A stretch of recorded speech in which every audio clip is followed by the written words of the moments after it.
ওকে, so যে ডিসকাশনটা আমরা complete করলাম সেখান থেকে আমরা যেটা পেলাম দ্যাট ইজ একটা সেন্টেন্সে যখন আমরা দুইটা অ্যাকশনের কথা বলছি, দুইটা অ্যাকশনের মধ্যে থেকে একটা যেটা আগে হয়েছে সেটার জন্য আমরা পাস্ট পারফেক্ট ইউজ করতেছি এবং যেটা পরে হয়েছে সেটার জন্য আমরা পাস্ট সিম্পল ইউজ করতেছি, কিন্তু দুইটা অ্যাকশনই কমপ্লিটেড অ্যাকশন এবং দুইটা অ্যাকশনই আমাদের পাস্টের action.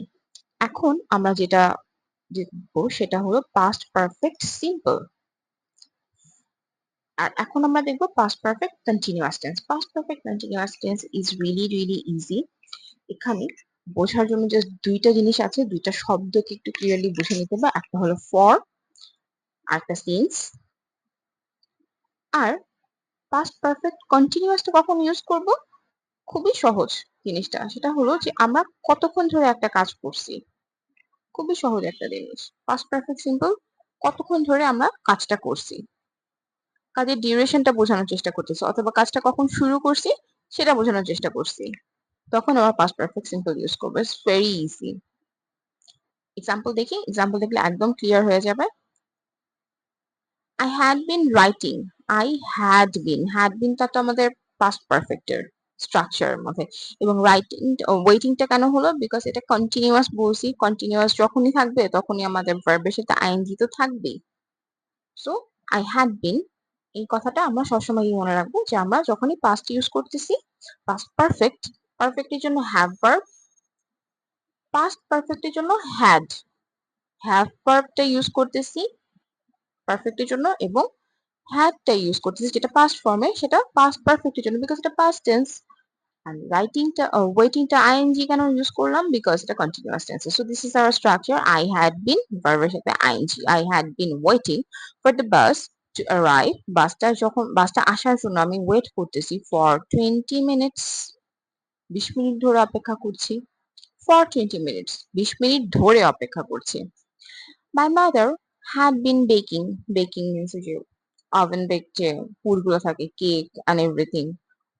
Cake, biscuits, cookies, this type of things. Baking. My mother had been cooking. Had been is the past form structure, past perfect structure.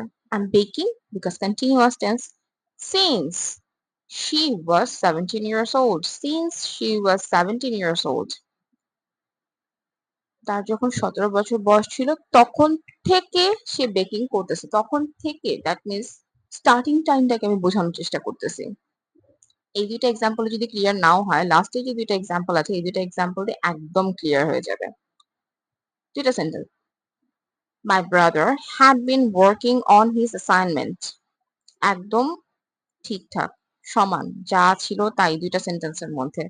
Same as it is. একটা বলছি for 3 days আর একটা বললাম since Friday. For 3 days 3 দিন ধরে সে অ্যাসাইনমেন্টের উপর কাজ করতেছে।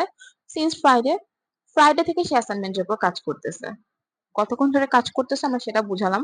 Past perfect simple, past perfect simple বলছি, পাস্ট পারফেক্ট কন্টিনিউয়াস।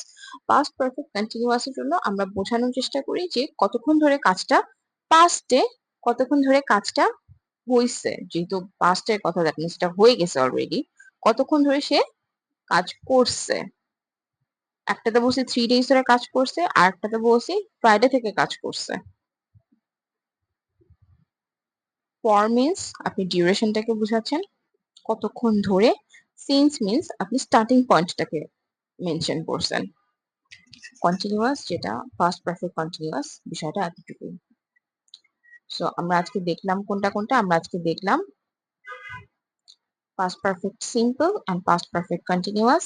সিম্পলটাকে আমরা বোঝাচ্ছি যখন পাস্ট সিম্পলের সাথে আমরা কানেক্ট করে দিচ্ছি, পাস্ট সিম্পলের সাথে পাস্ট পারফেক্ট আমরা কানেক্ট করে বলতেছি দুইটা কাজ হয়েছে, দুইটা কাজের মধ্যে থেকে একটা আগে হয়েছে আর একটা পর হয়েছে। যেটা আগে হয়েছে সেটার জন্য আমরা পাস্ট পারফেক্ট ইউজ করছি, আর যেটা পরে হয়েছে সেটার জন্য পাস্ট সিম্পল ইউজ করছি। পাস্ট পারফেক্ট কন্টিনিউয়াস যেটা, সেটার জন্য আমরা কি বলছি? সেটার জন্য আমরা বলছি যে কাজটা পাস্টে কতক্ষণ ধরে কন্টিনিউ ছিল সেটা বোঝানোর জন্য আমরা কন্টিনিউয়াসটা ইউজ করছি, perfect continuous. I hope this discussion will help you at least a little bit, একদম সামান্য পরিমাণে হলেও আপনাকে একটু হেল্প করবে to understand the past perfect simple and past perfect continuous. Hope to see you in the next video. Until then,